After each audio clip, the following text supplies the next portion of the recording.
Daniel Sports Central, we go over our 2022 college football predictions for the Illinois Fighting Illini, team that went 5-7 overall in the 2021 season. Barely missed out on a bowl game last season, but how will this team be in 2022, and whether or not Illinois is going to make it back to a bowl game in the 2022 season is what we'll be going over here today. We'll be analyzing this team and predicting their schedule game by game in this video, starting out with their team trends. Illinois 5-7 last season.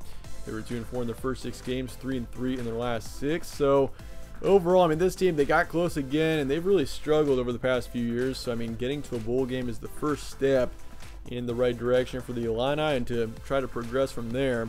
I mean, it's been a long time since, I mean, 2019 was the last time that this team was in a bowl game, and they got up to 6 wins that season. But I mean, it's been a very long time since Illinois has gotten above 6 wins. I mean, the last time that I can see is 2011, when they got 7 wins. So I mean, it's been a long time since this team has been, I mean, a big contender in the Big Ten. So I mean, going into 2022 here with a team coming off of a 5-7 record, it's something to improve on, that's for sure. But they did lose to Purdue 9-13, lost to them on the road. Purdue was pretty good last season, and that's something that I will say. I mean, if Purdue can come out and have a great season like they did last year, I mean, Illinois can too. It's just a matter of when. But they also beat Penn State 20-18. That was a wild game. That went into like 9 overtimes, I think, and the score was like 20-18. There were 38 total points in like a 9 overtime game.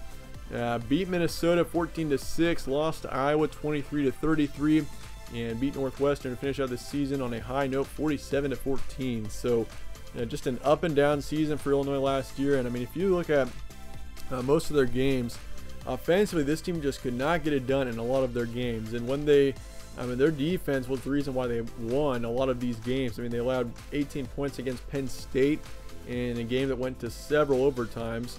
They only allowed 13 points out of Purdue, but still lost that one because they only could score 9. Allowed 6 to Minnesota, but won that game with 14 points. I mean, their offense really showed up in that Northwestern game, they got the win there 47-14. So, I mean, their defense at times last season was promising, but offensively, just too inconsistent to have a good season for Illinois. But looking forward to 2022 now. Your roster preview going to next season. Brandon Peters is gone, the starting quarterback for this team, which, I mean, Brandon Peters has been around for a while now. So, I mean, that's obviously going to be a change going to next season. As, I mean, Brandon Peters has been around for pretty much, I mean, yeah, 3 seasons. He was with Michigan from 2017 to 18, transferred into Illinois for 2019, primary starting quarterback for 2019, and played quite a bit in 2020. And of course, 2021 was the primary starting quarterback for this team. And his stats, I mean, he was not very impressive last year. 1,100 yards, 7 touchdowns, 4 picks, and a 54% completion rate. So, I mean, even in 2019, his stats weren't that impressive. I mean, his stats were even better in 2019 versus 2021. So, Brandon Peters is gone, which honestly I feel like isn't a terrible thing. It's going to be a change, but it's not a terrible thing. Sikowski got coming back. He's the transfer from Rutgers, which, I mean, he was actually, I mean, his completion rate was 50%, but I mean, his touchdown interception ratio 6-2 through 700 yards. I mean, he shows a little bit of potential. I mean, I feel like his ceiling is pretty low. I mean, even for Rutgers, he played a decent amount. I mean, if you look at his 2018 stats, get this. So Artur Sikowski back in 2018 was the primary starting quarterback for the Scarlet Knights. 1,100 yards, 4 touchdowns, 18 interceptions, and a 49% completion rate. So if you look back to 2018, I mean, those are some of the worst quarterback stats, if not the worst quarterback stat for a season that I've ever seen. So, I mean, he started out really just terrible with Rutgers. He eventually progressed. I mean, he's slightly better than he used to be, but he's still, I mean, his ceiling is still pretty low. So, I mean, considering where he was at in 2018, I'd say he's come a long way. We got Tommy DeVito coming in, Syracuse transfer quarterback, more than likely going to be the primary starting quarterback for this team next season. I mean, he's got some experience. I mean, he really wasn't outstanding with Syracuse, but he definitely, I mean, he shows a little bit of potential. So I do think Tommy DeVito is definitely the primary starting quarterback for this team next season. Although I will say, I mean, this Illinois team is only going to go as far as Tommy DeVito takes them. I mean, if DeVito comes out and has a great season, has a huge breakout season, which I'm not really expecting considering he's been in college football since 2018, and really hasn't progressed all that much. I mean, once again, if he comes out, has a great season, this Illinois team could definitely be, I mean, they could be decent next season, get to a bowl game potentially, 6 or 7 wins, but I'm just not expecting that right now. So, but if you look at 2019, those were, I mean, that was his one season where he really played a lot. I mean, 2,300 yards, 19 touchdowns, 5 picks, 63% completion rate. So nothing outstanding, but yet, I mean, he's still, I mean, his stats weren't terrible in 2019. 2020 played a little bit, but really wasn't very good. In 2021, kind of the same thing. I mean, when he played last season, 300 yards, 1 touchdown, 2 picks, and 62% on the completion rate through 32 passes. So we'll see how he does going into next season, but that's definitely, the quarterback situation is definitely interesting going into next year. Chase Brown's coming back, Josh McCray's coming back, so the running back situation looks pretty good. I'm not too concerned about the backfield. The receiving core I also like quite a bit too. I mean, Isaiah Williams coming back, Casey Washington also returning, so I mean, the backfield looks pretty good. Once again, I mean, you got, I mean, Brown and McCray combined had over 1,600 total yards, nearly 1,700 last season. So the backfield looks good. That's going to be what this team is going to be relying on a ton next season, I can guarantee you, considering the quarterback situation doesn't look too good. And then the receiving core, of course, really wasn't. I mean, Isaiah Williams is probably the main guy that's an impact player in the receiving core. I mean, put up nearly 600 yards, but otherwise. Daniel Barker's transferring out, 3rd in receiving for this team. You lose 3 on the offensive line, which is also a concern. I mean, you're going to have little protection for your quarterback. It's going to be a young offensive line going into next season. Quarterback situation is already a question mark, but it makes it even more of a question mark considering the offensive line might not be very good. You lose 1 on the defensive line, 3 linebackers, and 3 in the secondary. So defensively, I mean, the defense is really what showed some potential in this team last season.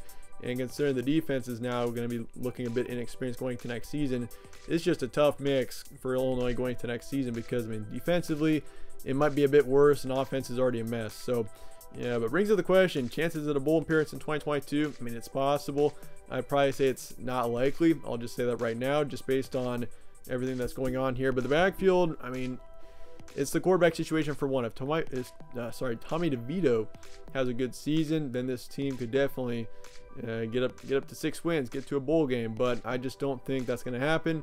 And I mean, the backfield is looking decent, but otherwise, I'm a bit concerned about this team going into next season.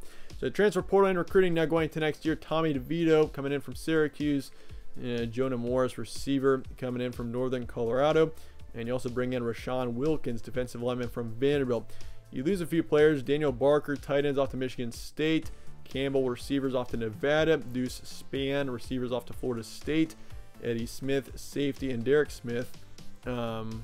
Eddie's headed off to Arkansas State, and Derek is off to Western Kentucky. Recruiting-wise, 46th in the nation, 12th in the Big Ten.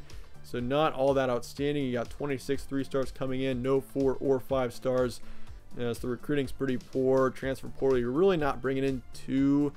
I mean, Tommy DeVito is obviously the main name coming in from the transfer portal, but I mean, Wilkins could have an impact maybe. Jonah Morris, we'll see what happens there, but certainly it's questionable going to next season. So let's look at your schedule now going to 2022 here.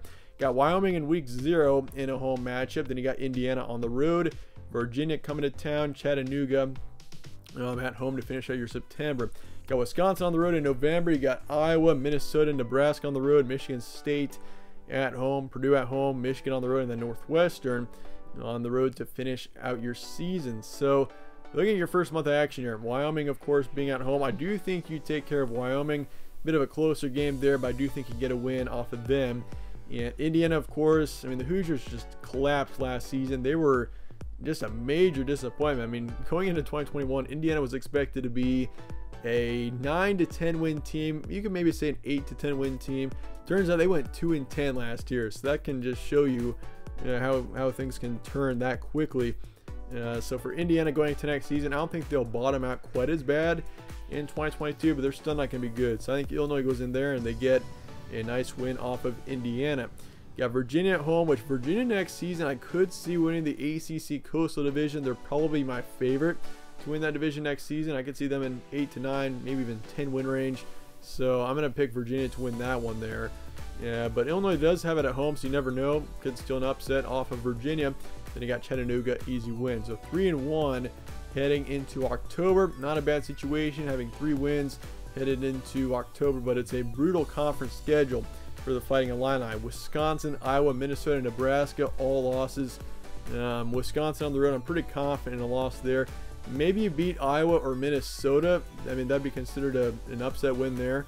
I mean, I'm more confident you beat Iowa than Minnesota, considering Iowa's offense is usually pretty terrible, and defensively maybe you take care of them. But I do think Iowa wins that game, Minnesota wins, and you go to Nebraska after your bye week potentially, but I think Nebraska ends up winning that game in the end. So you're 3-5 headed into November, and once again, just a tough conference schedule. You got Michigan State, you got Michigan and Indiana as your crossover games into the East Division. Michigan State, Michigan could be 2 of the top 3 teams in the East next season. So I'm going to say all 4 of those games are also losses. So Michigan State, you lose to them. Purdue, that's also a loss. Michigan's a loss, and Northwestern, even though I do think it's winnable against Northwestern, you do lose to them too. So I've got you at 3-9 next season. Obviously just a tough record next year, but I just feel like, I mean, this team is just not looking good going to next season. A lot of question marks. Quarterback situation doesn't look good. I mean, if Tommy DeVito, once again, if he plays well, this team could potentially get up to 6 wins, but I just don't see that happening. And defensively, of course, I mean, it was decent last year, but won't be good in 2022. I'm pretty confident. So, yeah, 3-9 is what I got for Illinois next season. Yeah, so kind of a disappointing season coming up, I do expect for this team. But let me know your thoughts in the comments below on the Fighting Illini. And I appreciate you guys watching as always. Stay tuned for more from All Sports Central. Catch you on the next one.